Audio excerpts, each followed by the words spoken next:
अगली स्किल होती है भाई मोटर स्किल्स। अब मोटर स्किल कौन सी होती है? ये स्किल तो हो गई पढ़ाई वाली, लिखा पढ़ी वाली सारी की सारी, ये बोलने, वर्बल का मतलब बोलना और लिखना, ठीक है, तो ये सब हो गई। मोटर स्किल कौन सी होती है? जिनमें हाथ पैर चलने वाली स्थिति आ गई, यानी कि गाड़ी चलाना, बंदूक चलाना, साइकिल चलाना, या एक्यूप्रेशर देना, एक्यूपंक्चर देना, कोई भी थेरेपी देना, ठीक है, मसाज करना, तो ये फिजियोथेरेपी देना, ये जितनी भी स्किल है सारी कौन सी स्किल है? मोटर स्किल है, ठीक है, ओके। तो अगली कैटेगरी हो गई भैया मोटर स्किल्स की। उसके अलावा क्या कैटेगरी हो सकती है? एटीट्यूड। एटीट्यूड जो है वो ये कह लो कि आपकी लास्ट स्टेज है, जब वो चीजें इंटरनलाइजेशन हो जाता है। इंटरनलाइजेशन का मतलब है ज्ञान आपने ले लिया, अप्लाई कर लिया, सब कुछ कर लिया, लास्ट में करेक्टराइजेशन, नेचुरलाइजेशन जो उनमें आया था वो सेम चीज यहाँ पे एटीट्यूड के रूप में है। अब वो आपके भीतर हो गई है और आपने उसको पूरी तरीके से अपना लिया है। अब ये आपका क्या बन गया? एटीट्यूड बन गया। इससे आपका एक नजरिया तैयार हो गया है। जब आप नेक्स्ट टाइम कोई भी चीज देखोगे तो इस पुरानी नॉलेज के बेसिस पे आप नई चीज को भी जज कर सकते हो। समझ गए?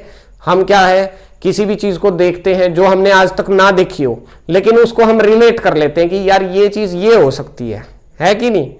हाँ, जैसे कोई कुरियर आया, आपको नहीं पता कि इसमें क्या है, लेकिन कुरियर का साइज देख के, उसको हिला डुला के, थोड़ा थोड़ा यूं यूं करके आप जजमेंट कर लेते हो। तो that is what your attitude, यानी कि आप अपनी प्रीवियस नॉलेज के बिहाफ पे इंटरनलाइज्ड चीजों को दोबारा से बाहर निकाल के चेक कर लेते हो। वो आपके भीतर में आ चुकी है वो स्किल।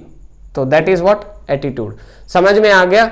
ओके, तो सेम सी ही चीजें हैं, बस इन्होंने जो है इनको अलग अलग डिवाइड कर दिया। तो intellectual skills, cognitive skills, verbal information, motor skills, attitude, ठीक है, 5 डिवीजन इन्होंने किए।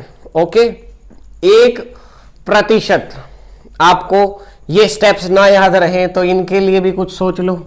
किसी के माइंड में कुछ आ रहा है तो बता दो।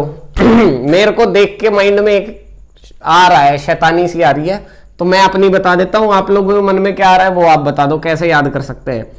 तो देखो, यहां से इन ले लेते हैं, यहां से को ले लेते हैं, यानी कि इनको। अब किसी का भाई दुल्हन है, शादी हो रही है, और किसी का पति मोटा हो, ठीक है, तो लोग मजाक में बोल देते ना, हाथी है, घना मोटा हो तो, ज्यादा मोटा हो तो, ज्यादा हेल्दी हो तो क्या बोल देते हैं कि हाथी है भाई ये तो क्या कहेंगे? इनको वर, वर माने कि भाई पति, ठीक है, इनको वर मोटो, मोटो यानी कि हेल्दी, मोटा, और ये है आती, तो आती को समझ लो हाथी। ठीक है, तो इनको वर मोटो हाथी,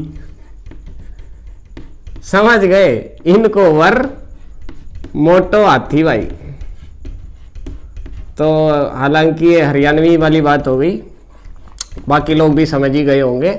इनको वर मोटो हाथी, तो इन माने इंटेलेक्चुअल, को माने कॉग्निटिव, वर माने वर्बल, और मोटो माने मोटर, और हाथी माने आती, तो एटीट्यूड। समझ गए? चलिए ठीक है, क्लियर। अच्छा, इसमें बहुत ज्यादा ऑर्डर वाली आवश्यकता नहीं है, ठीक है, इसमें ऑर्डर की ज्यादा आवश्यकता नहीं है, इसको आप वैसे भी कर लोगे। फिर भी अगर ऑर्डर की बात है तो ध्यान से देख लो। पहले तो मेमोरी वाली चीजें आती हैं, तो इंटेलेक्चुअल हो गया, पहले तो कोई चीज दिमाग में ही लाओगे ना, उसके बाद उसको समझोगे तो कॉग्निटिव हो गया, उसके बाद अब समझ लिया तो किसी दूसरे को बताओगे, वर्बल हो गया। उसके बाद में कुछ चीजें ऐसी भी होती हैं जो दिमाग के साथ साथ आपको मूवमेंट वाली भी होती हैं, तो मोटर स्किल्स आ गई। और लास्ट में नेचुरलाइजेशन, या वो चीज आपके भीतर में आ चुकी है, तो एटीट्यूड बन गया। क्लियर? तो समझ के कर लो भाई, रट के क्यों करना। हम तो दोनों चीजें करा देते हैं, समझना हो तो समझ लो, रटना हो तो रट लो।